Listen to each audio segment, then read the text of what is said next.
Is it just me, or does Techlore's latest video seem like a Synology promotion in disguise? Today's video is about Data Privacy Day, this box right here next to me, data portability, and 3 concepts I think we should all consider before choosing services to use. About 6 months ago, I did a review of the box, the Synology NAS, which for those who aren't familiar is a device that lives on your home network where you store your data. Then every other device connects to the NAS to access essentially everything you need.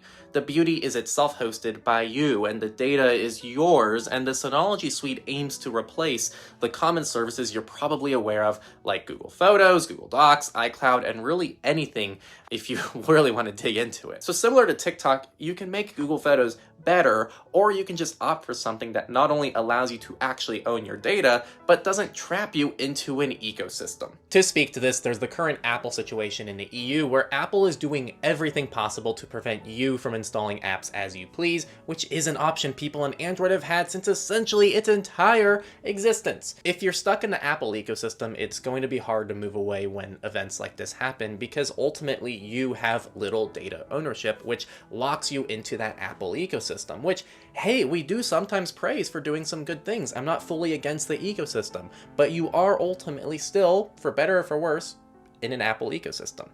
When you use a NAS, though, it becomes your hub that any OS can connect to, which gives you more flexibility and, in short, freedom.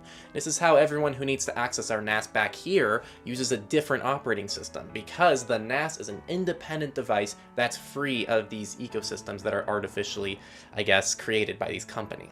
Second, services like the Synology NAS have been an excellent way for me to have more control of my data and how I interact with it, enabling countless more workflows in my life that would otherwise be restricted to an ecosystem. And this goes for really any NAS or any other service that you feel can free you from an ecosystem. So it doesn't have to be a NAS, but just try to find workflows and different things that give you more freedom and not less. Now, all of these concepts were inspired by Synology to some extent because they reached out to see if we wanted to partner up with them for Data Privacy Day, and I felt that this was something I've been thinking about for some time now, and it's a very unique reminder on Data Privacy Day that goes away from the normal use 2FA and other tips that we'll see throughout the week. So I'd really love to get your thoughts down below on any realizations you had watching this video regarding any workflows you have and how you're probably more restrictive than you might think, even when you're using good services like Signal.